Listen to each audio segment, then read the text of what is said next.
प्राथमिक विद्यालय महिनाथपुर में असुरक्षित शनिवार के अंतर्गत बाल विवाह के दुष्परिणाम कुप्रभाव के बारे में बच्चों की जुबानी सुनते हैं कि बाल विवाह के क्या दुष्परिणाम होते हैं।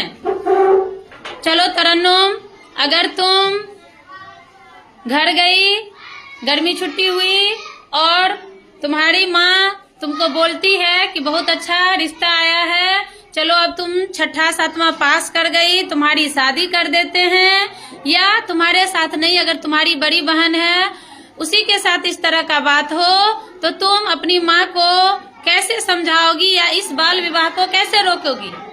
मैं सबसे पहले माँ को बाल विवाह के बारे में बताऊंगी, फिर कहूंगी माँ मेरा अभी उम्र छोटा है, मैं अभी 22 साल की हूँ, बाल विवाह करना कानून में अपराध है, 20 साल उम्र से नीचे शादी नहीं करना चाहिए, लड़का या लड़की हो।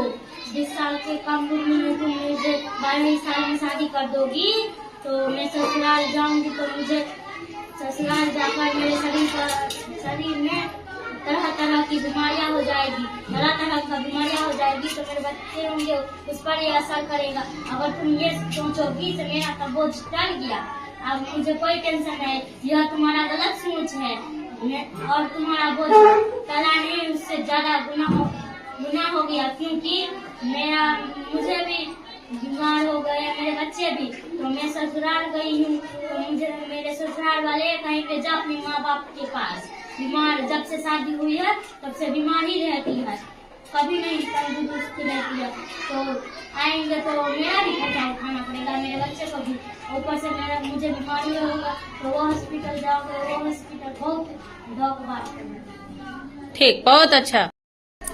अब सोनाक्षी बताएगी कि अगर वो घर गई और उसके साथ उसकी माँ बोलती है कि चलो सोनाक्षी तुम्हारा शादी कर देते हैं, तो सोनाक्षी क्या करेगी? कम उम्र में तुम्हारी शादी कर देगी तुम्हारे माँ बाप, तो तुम क्या करोगी सोनाक्षी?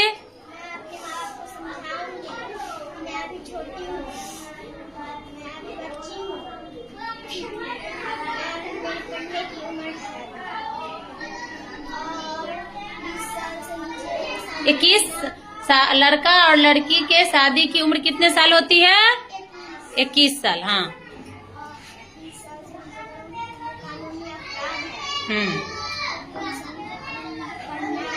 हाँ, ठीक है, चलो बहुत बढ़िया।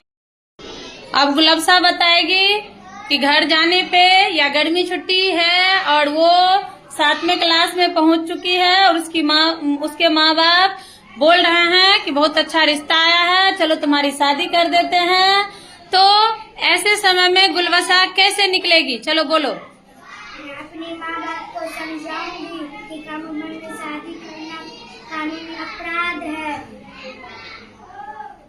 तुम जेल चली जाओगी, अगर मेरी शादी हो जाएगी मैं जाऊंगी ससुराल, तो वहाँ पे मैं बीमार हो जाऊंगी, मेरे छोटे छोटे बच्चे होंगे, वो भी बीमारी रहेगी, तो वो बीमार की इलाज करने के लिए पैसे भी नहीं देगी, बल्कि जाओ अपनी माँ से पैसे लो, तो मैं जाऊंगी तो तुम्हारा ही पैसा खर्च होगा और मेरा पे और मेरे बच्चों पे पैसे खर्च होगा।